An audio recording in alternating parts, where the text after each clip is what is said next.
And some of the things that will go into the what's it called, the chat. There should be some handouts that you'll be able to look at and potentially follow along with what I'm saying. So you have those for you. So basically what I was saying prior to the recording, for those who are just entering the recording, I was just talking about how much I love Flippit. So let's talk a little bit about what Flippit is, okay? And for that, I will share my screen. We'll get into the presentation. This is Flippit behavior. Yes. Come on in. Unless I misread. It said 254 and I looked into 254. Yes. Which is next Let me door. go and with all We we now have people coming in the room. Yay, come on in, have a seat, grab a thing. So we've got a bunch of I'm people. glad I'm not late. I've never been to the center. So I'm we have actually a a bunch, grandmother, but I see the kids every day. so we have a bunch of people online. So Oh. we already have Well, you're talking. one live person in the room and about 20 some people here. So welcome. Oh, thank you. Oh, I see what you mean. So Flippit is one. Oh, good. Yeah, you can see this up here too. So fabulous. The question I want to ask people and you in the room and those can throw in the chat. What are behaviors that you see in kids that make you flip out? You just, I can't do this anymore. And if you want to actually come off mute, you can do that too. I'm good Oh, with yeah. that. Otherwise I might have. So I'm not seeing anybody respond. Come on, people. I know you owe it, you extended day folks. Come on. Whining, there we go. That the only one I hear? I have one. Go ahead. Communicating by asking it through negative behavior. Like, you know, I want help with my shoes, so I'm gonna throw some. Yep, okay. So right, like that communication, really the messaging through the bad behavior. Yeah, I need help, and so I'm gonna do it this way because it works fast. Yep, because I get a response from you. Exactly. Usually when. Negative talk, another good one. Or when the adults are busy talking. Yep. All right, so I got a couple here. I've got the negative sort of behavior, communication stuff, whining, back talk. Looking to see if there's anything else in there. Outbursts, yeah, the tantrums, exactly. So, thank you. So, one of the things I like to point out about these behaviors, for some reason, it hits a nerve in you. Okay, and we're not gonna go into any sort of therapy here tonight, but I do want you to think about, and this is something, you know, think about now, but then as we move through the rest of the day and week and months and years, what is it about those behaviors that hit you? What is it about those behaviors in you? Because what's important here as we step into flipping our kids is that we can manage ourselves. In order for us to be able to deal with them, we got to be able to deal with what's going on in us. Oh, here we go. We got some more kids not cooperating, running away, laughing when you want them to follow directions. Oh my goodness, yes. So I'm seeing disrespect. Very good. So, okay, so that's some of the questions I want for you to hold on to for yourselves as we think about that. And then let's go ahead and start talking about Flippit. Okay. These are 4 supportive steps to help young children identify feelings, learn healthy self-control, reduce challenging behavior, that sort of the thing. This is grew out of, it was developed by the folks at the Deborah Center for Resilient Children. Fine people are up in Philadelphia, and they developed this over a couple of years. I'll actually tell a story of that. But yeah, I forget what I was gonna say about that. Anyhow, it's a great place, and I really love this model. So the 4 steps, flip it. F is for feelings, L is for limits, I is for inquiries, and P is for prompts. And there's a handout, so you don't need to write all that down. So that handout there. So I'll talk through real quick what these are. Feelings, we gently talk with children about their feelings. What you see and hear is a result of their emotions. Limits, we remind them of the positive limits, okay, and expectations that we have for their behavior. Inquiries, we ask questions of them that promote problem solving and healthy coping skills. So asking them questions like, okay, what do you think we should do? And then finally, prompts.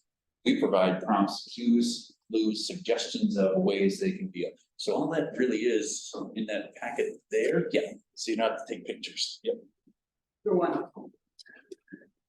Okay, so I'll tell a quick story about Haley and where it all started. It did start, so this was designed in a preschool setting. It was designed there's a series of preschools in and around Philadelphia. And there is a particular preschool program that is for those kids.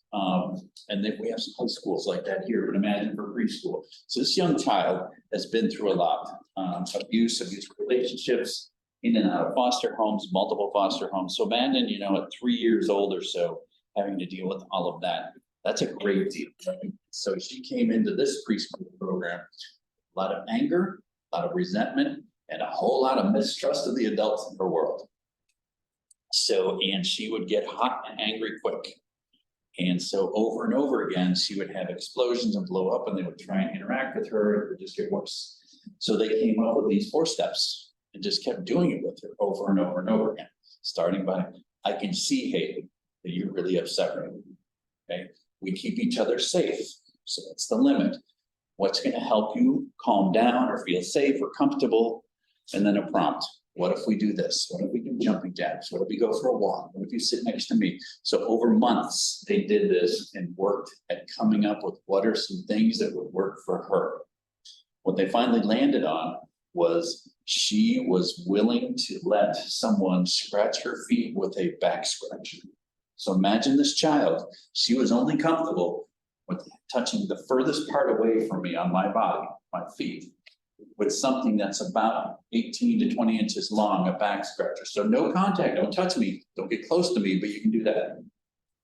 The beautiful thing was though, is she realized at that point she was starting to learn to recognize when she was getting upset, and she knew what would help her. So she could stop and say, getting upset, she would go to an adult, she would bring the back scratcher, sit down, pop her feet up, take her shoes off, and that would help her calm down. She then went on to kindergarten with a back scratcher. As far as we know, she's been doing fine. I don't know any more of her story, but when I think about Flip It and what it can do, the power of Flip It, it can deal with children who are struggling with some really intense, deep stuff. It can also work with kids who are just going through some daily things. And I'll give you an example. This actually says I've been doing this class for a couple of years. We did virtual. And we had a parent, this was just from the fall, where around the holidays, they have a 3-year-old boy, and folks were coming into the house, and he was having a ball. He was having a great time running around like a little wild man, which needed to stop. So they, instead of yelling at her, let's try this out. And so he said, I can see you're really, really excited because there's so many people here. It's a great time at a party. So that's the feeling. The limit is I just need things to be calmer. Okay. The inquiry, what's going to help you calm down? And the prompt in this case, why don't you go jump on your trampoline? Which worked. He actually went, jumped on the trampoline. As the mom said, he was still jumping around like a wild man on the trampoline, but he was contained on the trampoline. As she said, best part, no yelling. It was really just like, okay, this is a situation happening with you right now, and what's going to work for you. And so they were able to make that suggestion and fix it, and he was fine. So it can work on people like this young child, Haley, and it can work on people like this young boy. And I want to be clear, it works on teens, it works on middle school, teens, elementary, all those ages. So kind of just what I was just saying, it can work with, the bigger targeted interventions or the minor daily things we got. I like it in a lot of ways because it is strength-based, it's common sense, it's easy to remember. It's 4 simple steps, and it can be applicable in a variety of different ways. I was actually doing a training for library staff, and they were talking about some difficult behaviors of some of the adults that come into the library, and we landed on a Flip It combination, a little bit different than what we do, but essentially, I can see you really upset, engaging with their feelings, and then I still need you to keep your voice down because we're in the library, and what's going to help maybe take a step outside. So Basically created the roadmap from attention to control. I Yes, feel like they needed Yeah. the attention, Yep. control, going Yep. out, and they just needed the path to control. yep, yep. So the timing of a flip, and I just kind of went through one, it's pretty quick, 10 seconds, okay? In particular, when you're talking and dealing with smaller children or children who are new to this, you want it to be a short amount of time. 10, well, this says 10 minutes, but 10 minutes is, let's think seconds. So what I just went through with the 3-year-old jumping on the trampoline, boom, boom, boom, boom, boom, okay? As they get older and more skilled, you can give more time between steps 3 and 4, between the inquiry, and the prompt. So you're like, what's gonna help you? And what if we try this? But you want to give them that space. And I'll say with teenagers, this does work. I have done this. You can say it, give them, the FLI, the inquiry, what's gonna help, or how can we get this taken care of, and then walk away. Maybe you come back in 10 minutes, maybe you come back the next day, depending on the teen, depending on the situation, of course, but you give them that space. A lot of times that's what they need. So anyhow, that's the timing. So we're gonna actually watch this happen. As I mentioned, this was developed in a preschool setting.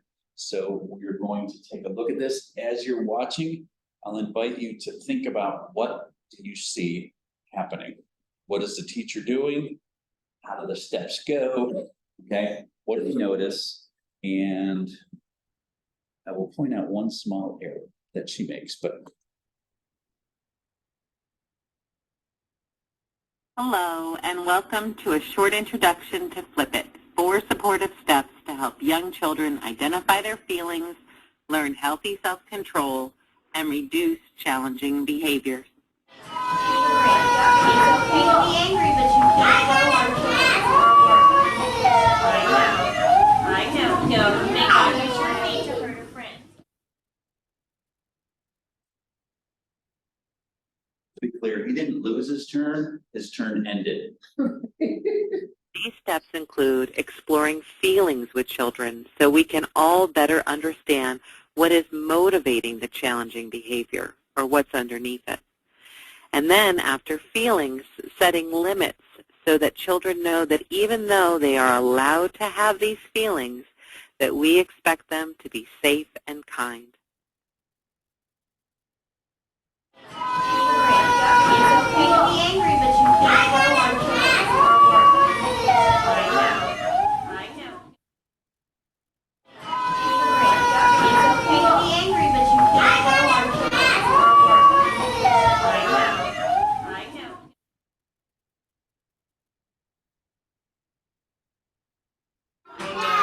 And it's hard to wait. It is hard to wait.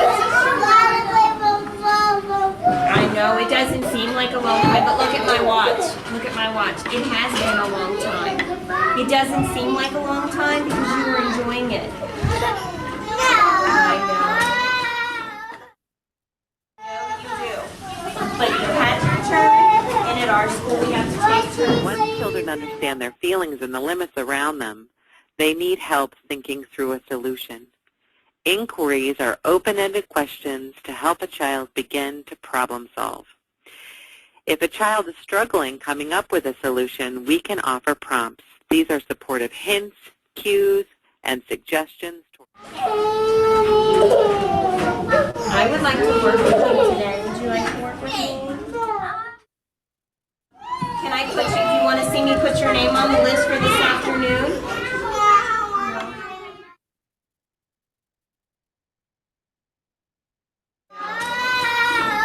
Let's see, what can we work on together till it's your turn again?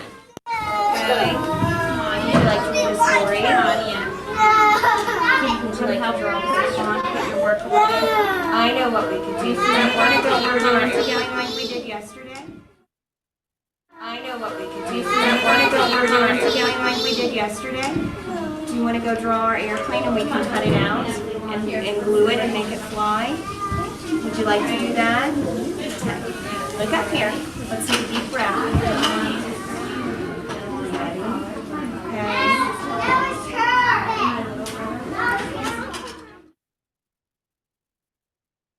For more information, check out moreflipit.org.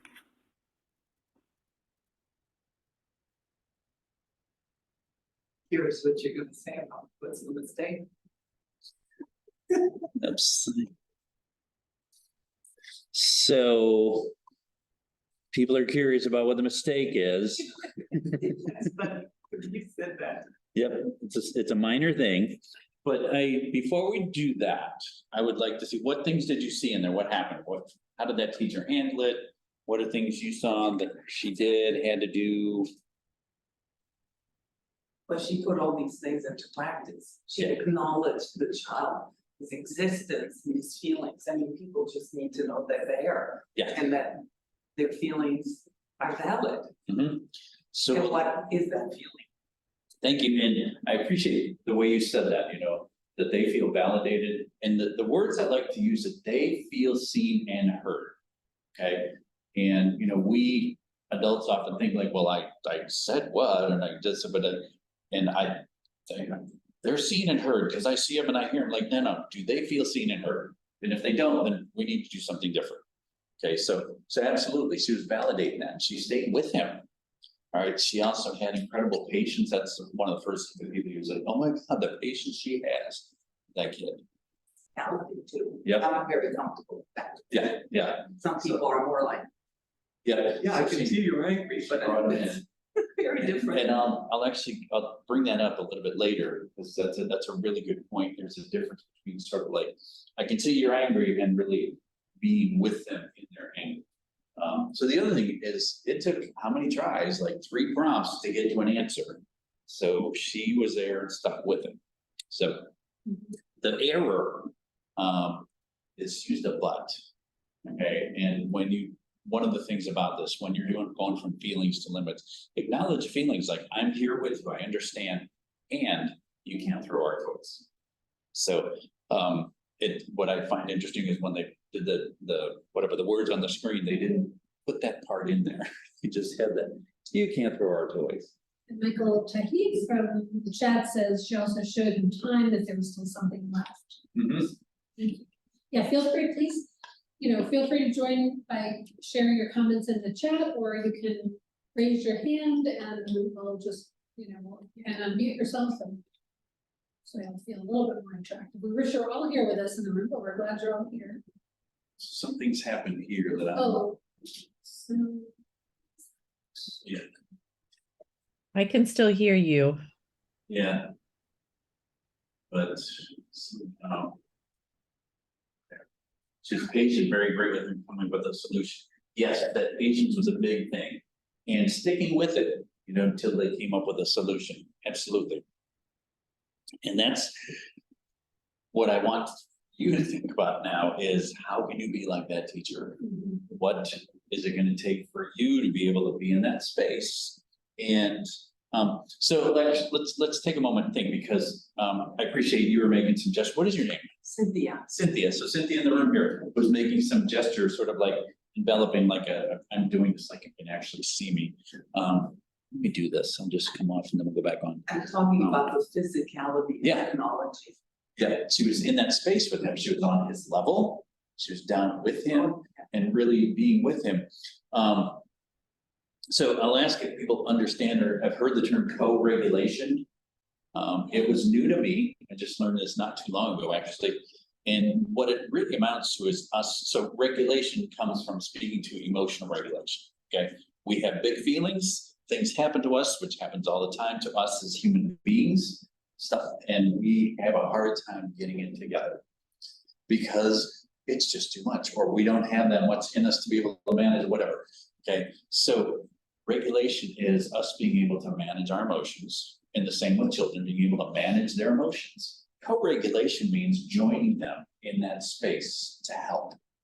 Okay, so if I'm coming in to help a child with his or her big emotions, with their big emotions, I need to be regulated myself. I can't come into that space, which is why I started this whole thing asking about what things bug you, and have you think about why do those bug you, so that you can do a little of that work before you try and step into this space with your child. Okay, I need to be calm so I can be able to work with them to be calm. So that co-regulation and being in that space. Some of that comes, we'll talk a little bit more, but some of that comes with actually sharing in the feeling a little bit. I get it. I understand. I don't want to go too far ahead because I'm going to start talking about my script without having my script. So what we like to say, children, they are learning, we still have this where we can't, oh, there we go, okay. When children are frequently flipped, they become aware of their emotions. They become problem solvers, and they can develop healthy coping skills that will take them through the rest of their lives. So in order to get there, we've got some work to do. Okay, we're not even realized we haven't even gotten to talking about the 4 letters. The first thing I want to think about and talk about are relationships. Relationships are everything. And I'd like to think of children will trust people with whom they feel safe. So if you have a relationship with a child, they will feel safe, they will trust you, they will open up to you. They will allow you to do things. And that relationship is important, even when they're angry with you, even when they tell you they hate you, even when they leave the program, your after school program, cussing you out and saying, I'm never coming back, they'll come back. Because why? Because they know that you see them and you hear them. And go back to those things. They feel seen and heard by you. There's a sense of trust. This person knows me, this person gets me. And I know that even when I'm acting a fool and going crazy and acting bonkers, bothering everybody, and I get sent home, I know if I go tomorrow, I'm talking about an actual situation, Mr. Michael's gonna welcome me back. Okay. If I can say something, because I don't know if it's just mothers, and I happen to be a grandmother, and I love that triangle there because it's telling me sometimes my method or style might be different than my daughter's because I haven't read all the books or I'm up to date, which is why I'm here today. But it does mean that let's try and be consistent. Yeah, yes, but it does mean that if you're consistent and loving and you have a relationship built, those children will thrive with their teachers, with their parents who may feel guilty because they're both working, because that's my daughter and how she feels sometimes, and they will feel good with their grandparents. I just wanted to say that's a positive thing. Yes, absolutely. Absolutely. Having that relationship. There's an educator, Rita Pearson, she's passed. She has a couple of TED Talks, and a couple of videos if you like her. But she has a really good one on relationships and how that's important. So this is really our ask, or my ask is like strive every day to have a relationship with your children. And you do that really as a guy who spent 15 years working with Parks and Recreation. Playing with kids is a great way.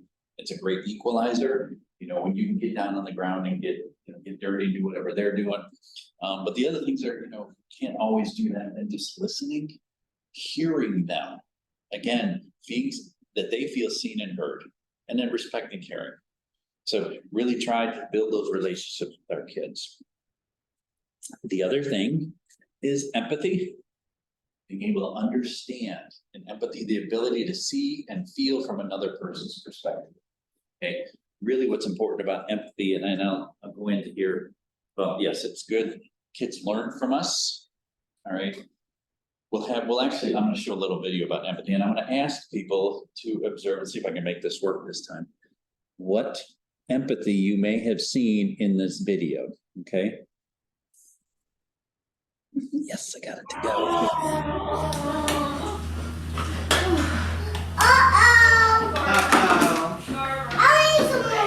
We don't have some more. Don't forget you left those things out there. Throw it in the trash can. I don't have any more peaches. Sit down. Look at them. These are dirty. I don't have any more peaches. Would you like some banana? Zachary, Brianna, and Wyatt, go wash your hands. I'm sorry, Joshua, I didn't throw them on the floor. They're dirty. No, Josh, they're dirty.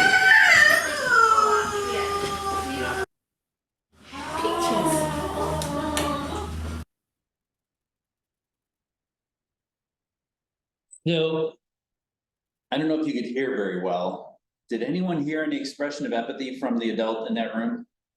I heard her say you can't have those because they're dirty. Right, yeah. And I don't have any others. Right, so that was all the pizza. This is a real tragic situation. It is. And I actually want to touch on that. Let me come back to it. But her only expression of empathy was when she said, I'm sorry, I wasn't the one who threw them on the floor. Okay, yeah, it was really hard to hear, I realized. The sound is not great in there. But I like to point out that if anyone's ever eaten canned peaches, which are slippery little things, in a styrofoam bowl with a spoon, as an adult, that's hard. When you're talking about a 3-year-old, that's a lot of coordination. So yeah, they're gonna end up on the floor. But Okay. her saying that is the antithesis of the word empathy. Exactly, well said. It's the opposite. It's accusatory. And so I kind of played around with the idea like this is tragic. But if you think about it, from that child right there, peaches are a big deal. Because I wanted my peaches. He was I didn't get enjoying my them peaches. before they Yes. fell. Yeah, And he wants to be treated like the rest. and there are no more peaches. And so What about if we all wanted seconds? we all go in, well, so there's a lot more in this video. But you could point out the fact that one of the peaches was in the bowl on the floor, so he could have still eaten that one. You can hear someone else saying, like, all I have are bananas. Someone's like, well, I want bananas. That would have been like, oh, well, then here, you have banana and he can have your peaches. So they're just things that a staff person could have done better. That staff person did not continue working there after this incident. But what you just said there is very important because her action, she lost the opportunity in that incident to teach him about empathy. So our actions are the definition. So it's funny you say that. I don't know if people here heard, but Cynthia here said that teacher lost an opportunity to teach empathy. Interesting point. The rest of the video shows her picking him up and taking him to another space, which is an appropriate thing with that kind of behavior and that kind of tantrum. She sits him down and then she's kind of nearby. She's picking up some toys and he picks up a toy and throws it at her and it hurts her. And she's like, ow. And then she says, Jeremy, that hurt. What she's looking for from him is empathy. And he just starts screaming, like, ah, and goes into the little playhouse to hide away. So it's like, You're the monster who hurt my feelings. right, you're asking me for empathy. So yes, she lost an opportunity to teach, and then she's trying to get it. So anyhow, yeah. So empathy is important. Okay, and I will share a little bit more. And we talked earlier, you'd said something about, Lo, I see you're really upset. Okay, this was a thing I did. And there's a thing I learned over the past 2 or 3 years is I had this tendency and I could do this. And so I have 2 kids, and one of whom is very much a explosive responses to things. The other is much more quiet. And so we always reacted to the explosive response. And I would say things like, you can see you're really angry. What someone pointed out to me is what that looks like, Michael, is you're sitting on a grassy bank while your son is struggling in a mud puddle. He said, you got to get in the mud puddle. And so that's really what it takes. It takes us really, empathy is about us being in that space, being in those emotions that are not pleasant. You know, we may not get upset about peaches on the floor, but we can be upset and we know what that's like when we lose an opportunity. When, there's no more peaches. Like, okay, big deal, But yeah, for them, we know what that's like when we had something we really wanted and we no longer have it. And that's the feelings we got to get into. We got to touch that so that they feel like we connected. They feel seen and heard. And they understand what it's like when I lose my peaches. So empathy. Last of the prerequisites is ick. Ick is nothing special. It's just that stuff. So when you think about the behaviors, and this is exactly what you're talking about when you came in, the behaviors when I'm really trying to get something else. Yeah. They're having a hard time. And so they show up and it's ick. Okay, that's how they express it. Ick can be any number of things, but basically it's the negative stuff. Okay, it can be something as simple as I'm cold, I'm tired, I'm hungry, I have this tag on my shirt is bugging me, I have a rock in my shoe, anything like that. To be like, I'm in a classroom with kids who aren't nice to me, I don't feel very safe. Or even more, intense, we get into, childhood trauma where I am not treated well at home, used, those kind of things. So it can be any range of things, and it impacts our ability, their ability, and our own. Now go back to that first question. Why do these behaviors bug you? There's something in your history about why, okay? So there's something that's weighing on that which is reducing their ability to deal with whatever it is. Okay. I can remember, when my daughter was 18 months maybe, and we spent too much time out hanging out with people and then getting her home and trying to get her into bed when she was way overtired. And so every little thing was wrong. We put the pajamas on, left foot first instead of the right foot first. And just, any amount of yelling is not going to help her. Just knowing that she's too tired, we just gotta get to bed. And so it's acknowledging, yes, I know, I'm sorry. We can put their left foot first. I'm sorry. And let's keep moving. So ickness isn't sickness. And I'll come back to, so when we talk about, the range of these ick, whether it's something really small and minor, and very transient to something much more permanent and deeper, either, it doesn't matter. It's not a sickness. It is just where they are, okay? And we need to remember that they're not having a hard time. They're not giving us a hard time. They're having a hard time. They happen to be generous with it, okay? They're having a hard time figuring out where whatever it is. I think you talked about a shoe. I just saw it, that sometimes it's just easier to just throw something. Yeah. Get the attention, instead of saying, could you help me put on my shoes, please, Baba? Yeah. I mean, how easy is that? And he wasn't even mad. It was just like, hey, if I do that, I know she'll look at me right now, and she was talking to two other people. Pretty smart. It's the wrong thing. Hold on to that. That's what it is. Because we come It's a back good to that. tactic. That worked. Hold on to that, because we come back to the end. I think that'd be fun to try and we flip them. So I do want to point out, and this is the case in my house growing up, that I had flip-ins and flip-outs. So those kids who are flipping out, those are the ones we tend to notice because it's big explosive behaviors, big emotions that show up in a big way. Okay. Flip-ins are ones we don't always see, where they are upset, they withdraw, they go to a corner, they go to their room, it's quiet. For a lot of us trying to just get through the evening with baths and homework and whatever, that's like, okay, it's not a problem. And yet it is. Oh, it is. And so being able to notice that and acknowledge that, they're still having those feelings. Especially if you have children that are both. Yeah. Yeah, if you've got, a couple of both of those or one quiet one and the others are. So it's important to notice those ones. Yeah. So let's get into these steps. Feelings, number one. And I will talk on slides, just so you know, I will be reading what's on the slide just for feeling. So we start the flip it process, feelings. Gently talk with children about their feelings and what you see and hear as a result of their emotions. We're going to help them identify the root feelings underneath their behavior. Okay, I'm going to read it again, and I highlight these words because gently talking with their children, not coming in and yelling, "What is going on?" Okay, gently talk about their feelings and then what you see and hear. Okay, what are the behaviors? What are the observable things that are happening with the child? In the case of the 3-year-old in the trampoline, I can see you're really excited, the feeling, and you're running around a lot, the behavior, the actions. So helping them identify the root feelings behind those behaviors. So feelings are the root of all behavior. It's communication. Children have good feelings at their roots. Positive behavior will grow like a healthy tree. They don't always understand the negative feelings they're experiencing. They may not understand what all is going on and causing me to flip in or out. So unhealthy destructive behavior from children gets big reactions from us, okay? From the adults who just want the behavior to stop.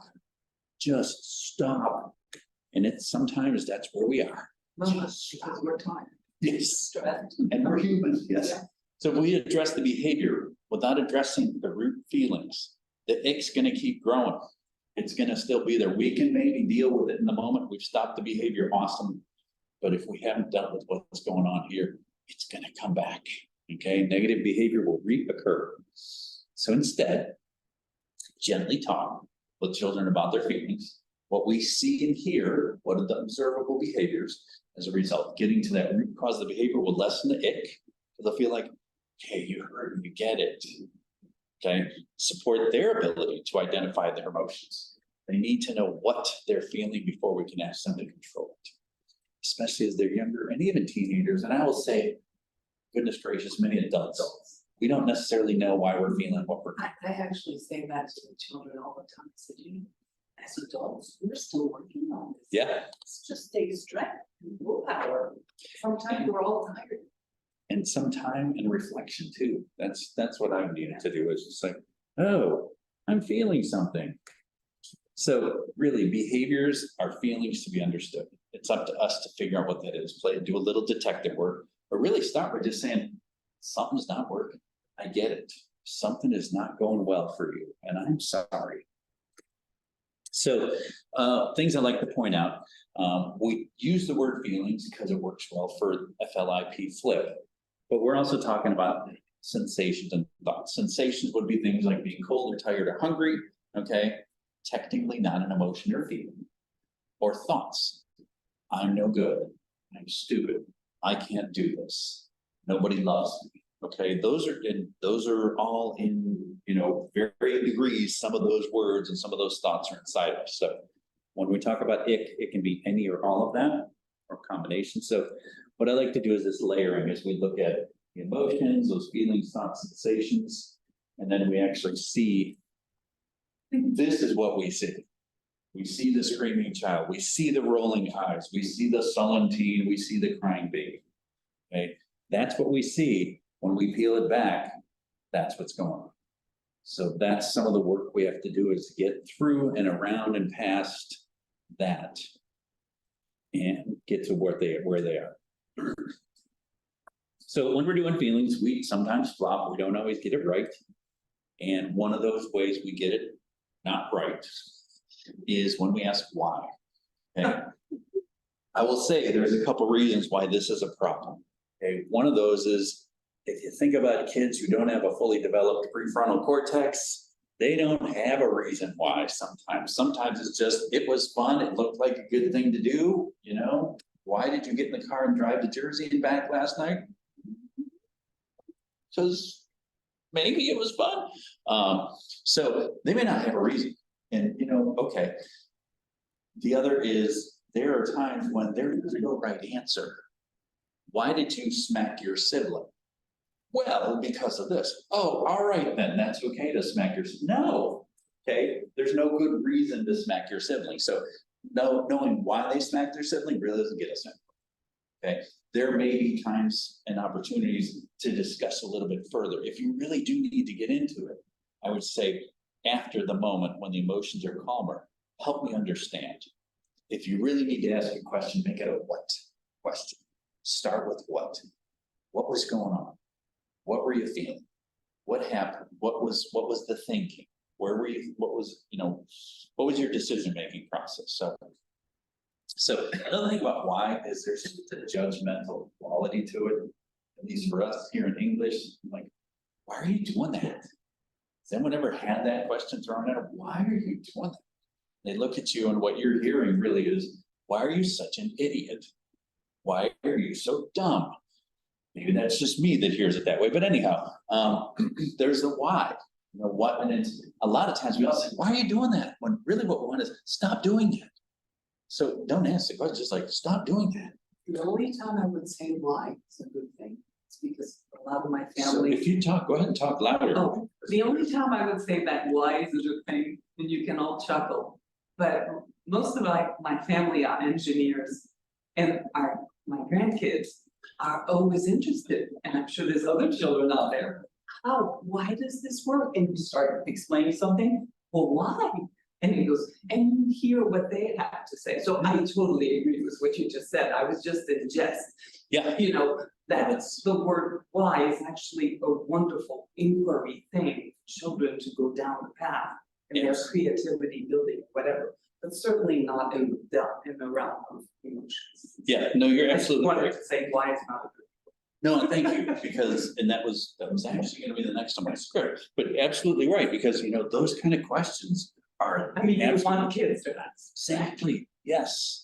And then you could do that too. Why is the sky blue? Right. Why is that happening? But it's all about how you said earlier, tone, voice says everything in communication. And the context. I mean, in That's this case, trying to understand a behavior, it's like, why? But yeah, and also like you're saying, why did you do that? Facial expression. Yes. They can see you. Yeah, they can't see me because I got these things up.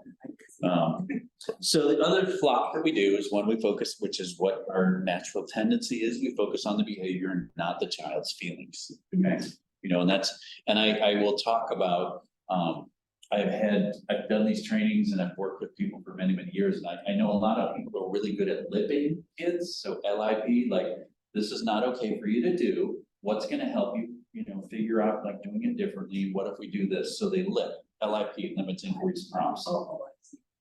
What we don't do is flip. We don't do that feelings. That's something that's just not natural to us. So a lot of wonderful parents and adults with kids that are lipping, let's flip them. So get the feelings in there. And I will offer that there are times when actually, sometimes the F is enough. But they do the lip, but they omit the F. Correct.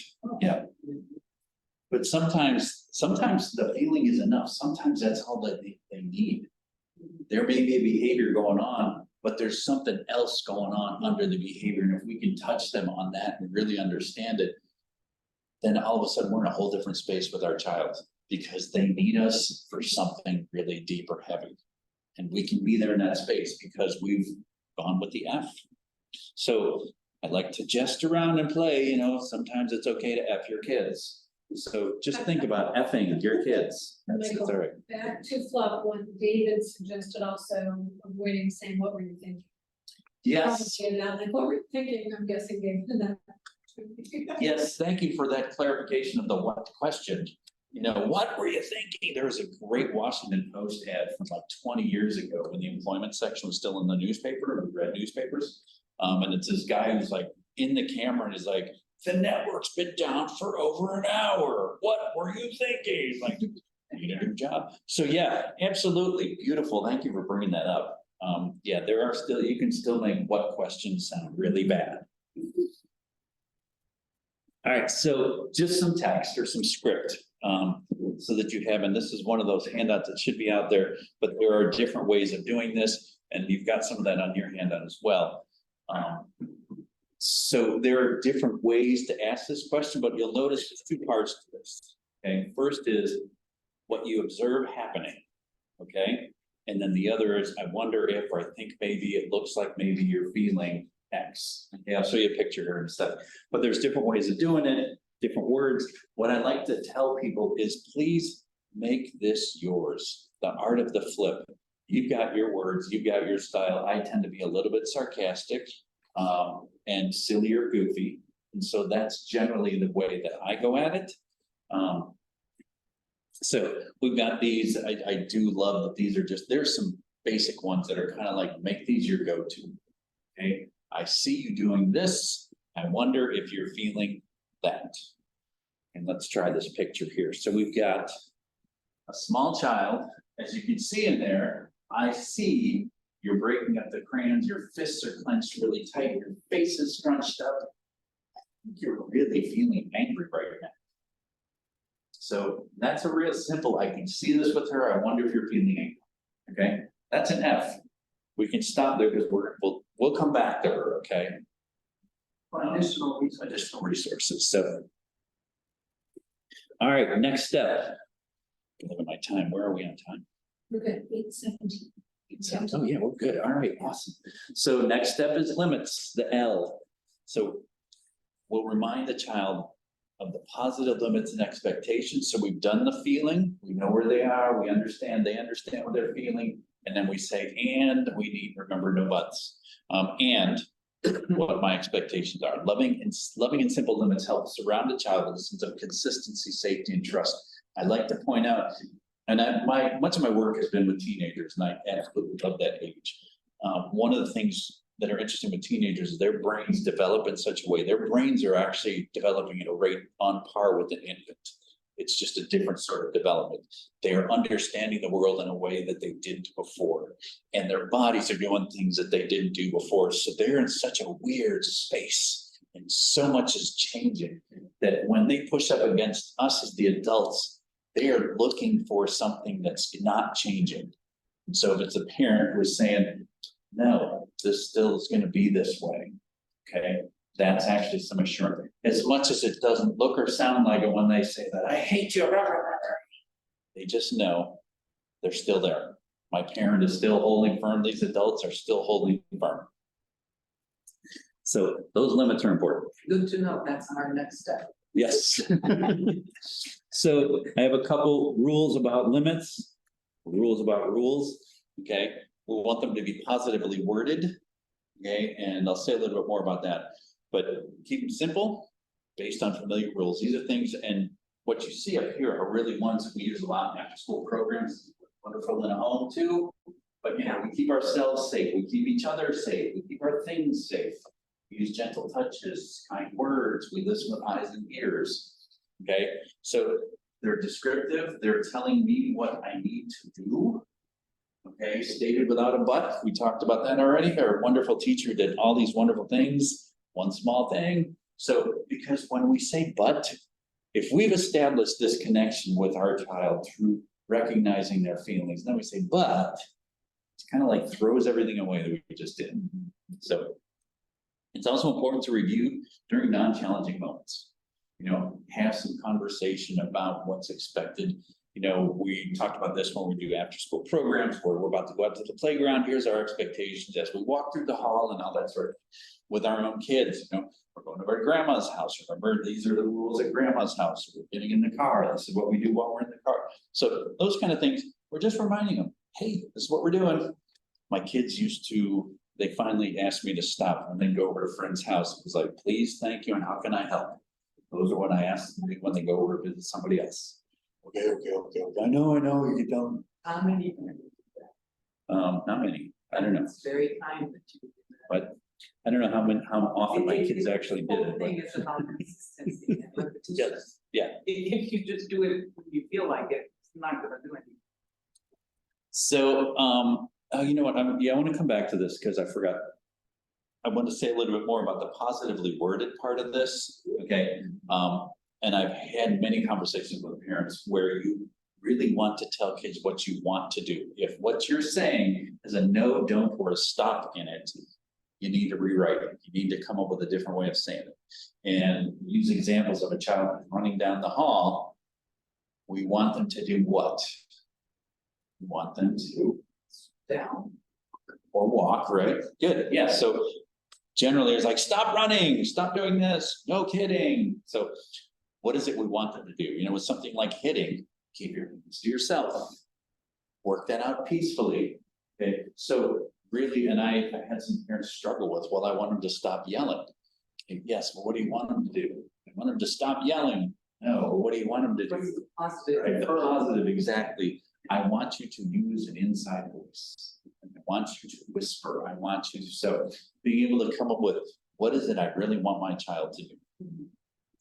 I will tell, I used to work with kids with disabilities. I had one who, when he would wash his hands, he would play in the water. And this is just a perfect classic case. I said, hey, we just finished eating. Al, go wash your hands. And he started to wash his hands, and I said, and don't play in the water. The last words he heard were, play in the water. So he started playing in the water. And then I said, Al, wash your hands. And went back to washing his hands. So sometimes we give them ideas.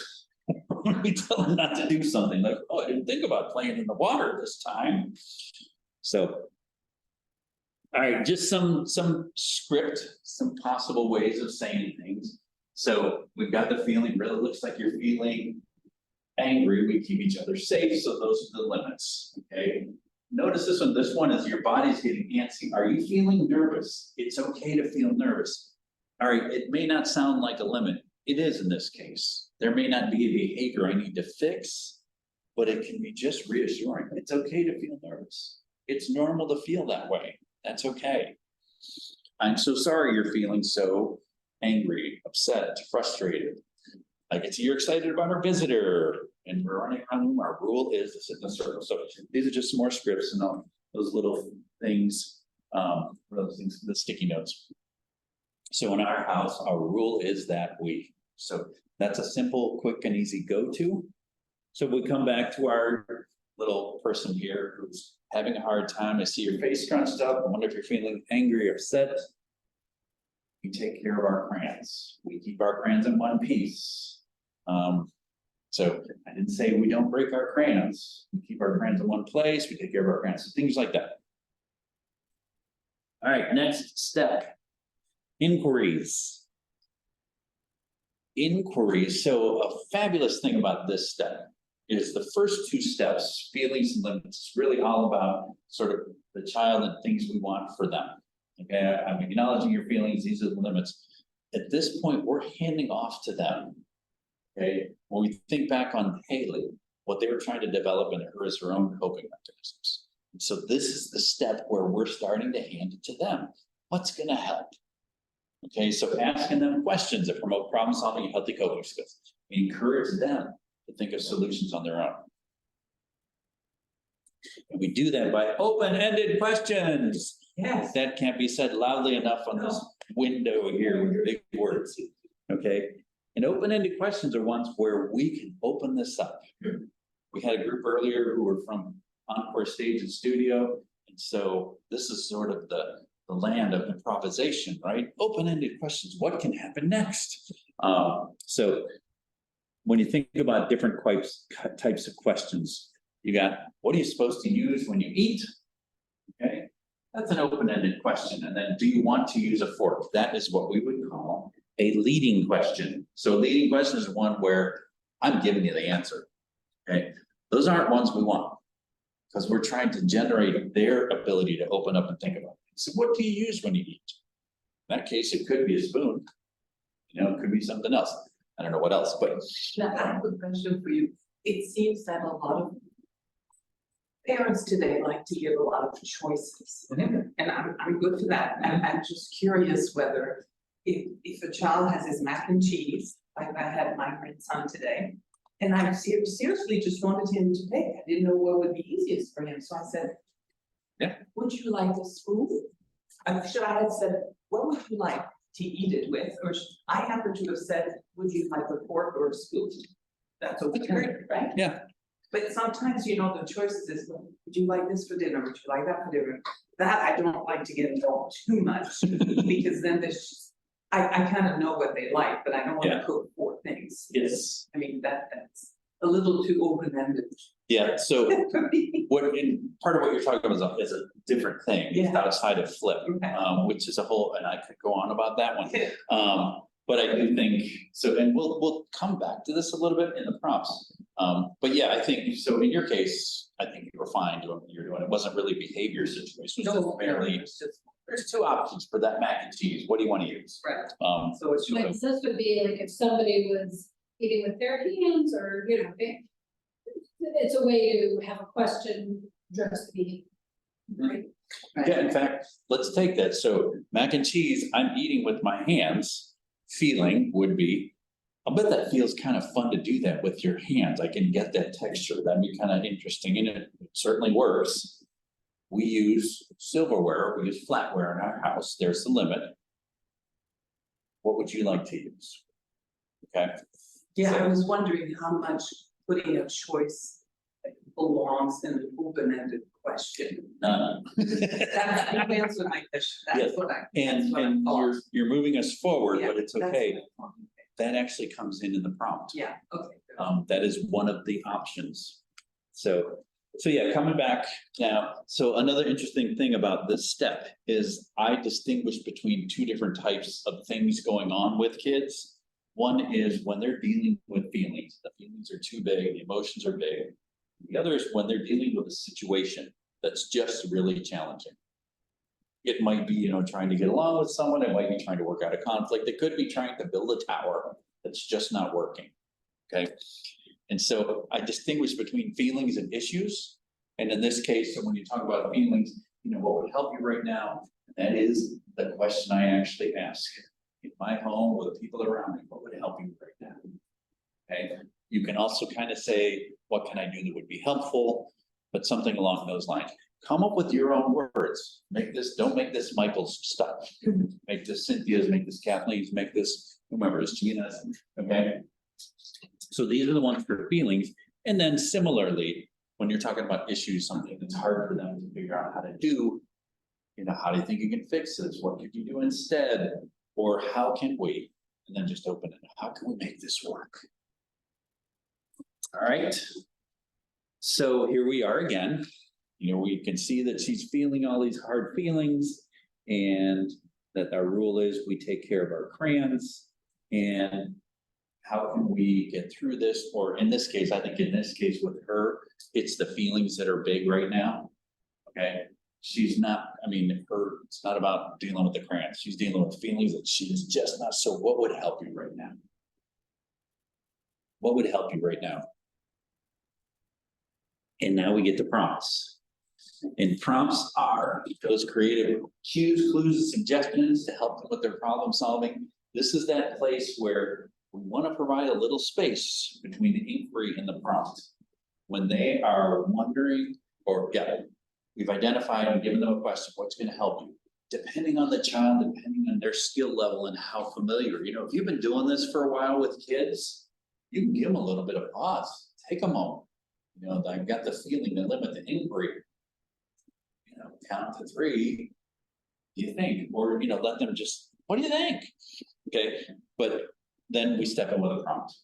Okay. And again, all ages, this can be adults, because sometimes we just can't. Sometimes they can't either. So enthusiastic, bright ideas can lead the way to better problem solving skills.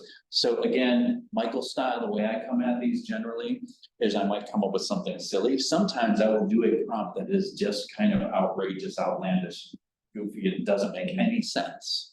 Because it can also sort of lighten the load. Like, no, silly. I was just with some great nieces and nephews this weekend. Like, Uncle Mike, And then sometimes that can actually open up a little bit more. Like, we could do this. You're right. Way to go. So 5 ways to go at this. And Michael, I would interject, just with some of our young friends who might have disabilities, especially kids who have autism or very little thinkers. We sometimes, you have to know your child, and I think that would work with lots of kids, but we also want to be sure not to confuse a child who might not understand. Yes, sarcasm is not always clear. Yes. And no, no, absolutely. with kids who don't read social cues because they. No, absolutely. Yep. And even some younger children just generally like, that's like, what are you talking about? That's ridiculous and impossible. And so yeah, thank you for that. So the ways that I go about what worked for me, and this is one of my favorites, is using a personal example. I had something like this happen to me, and here's what I did. I'm going to offer that as, I know your situation's a little different, but just think about that, see if that might work for you. Okay. That's when I do offer suggestions. How about this? And I like to offer suggestions. We're offering suggestions, not directions. Okay. The suggestion is, what do you think? Or what would happen if I like that kind of wording? Because then you can kind of make it theirs. It's not, I told you what to do. It's you threw this possibility out, they grabbed it and took it. Ask leading questions. So we went back to those leading questions, right? Where, hey, what if you used a fork? Okay, great. What do you think you used it to eat that mac and cheese? What about a fork? Okay, so this is where you step in. Inquiry, open question, prompt, leading question. And then offering positive choices, going back to your idea of like, sometimes there are parents who do, and this is, I think, is a really smart way. I like the idea of choices. And the choices could be something as simple as, okay, I need you to put the phone down. You can either put it in my hand or on the counter. Okay. 99% of the time, the teenager will put it on the counter because they are not putting it in your hand. They're not giving you that satisfaction. So, but the phone's going down. It's just a matter of where. Is it going in my hand or is it going on the counter? Okay. Using their child strengths and interest to spark their creativity. Whatever you know about your child, what are things that they really like them? Like, what if can you turn it into a truck story? Can you turn it into, I don't know what, but, think about what works for them. Okay. And so here we are with our little girl again. and it's the same thing. So those, that personal examples, suggestions, leading questions. In this case, you know, is there a bin of broken crayons that you're allowed to go and break? Let's go do those crayons, okay? Or let's go find a space where you can, you know, is there something that they can break or crumple up paper? What if we take 3 sheets of paper and crumple those up? Okay, because I could see there's a lot of anger and energy in you, okay? Squishy balls. Squishy balls, excellent, yes. So how to, on the feelings, this is again, if we're talking about them dealing with their feelings, okay? Would you like me to sit next to you for a little bit? How about some belly breathing? What are some nice ways to ask? How about a hug? That's when we're dealing with a child who has too many feelings, big feelings. Okay, and then issues, you know, and I'd like to, you know, what can we get from the junk drawer? What can we get from my desk that we could use to put it back together? I was with some folks this weekend and they have his and hers junk drawers. Like, I did not realize that. I can tell that they could be a thing. So we could read or look for treasures in the room, you know, maybe use a lower voice. So there's a variety of options, but these are, you know, things to help them with whatever those issues are. That is it. Wow, like, oh, and there we are. So there's a QR code. I would invite you please to take a moment if you can and pull it up, and if you want to ask questions, now's the time. But I would invite you to let us know how we did here. Oh. We like that feedback.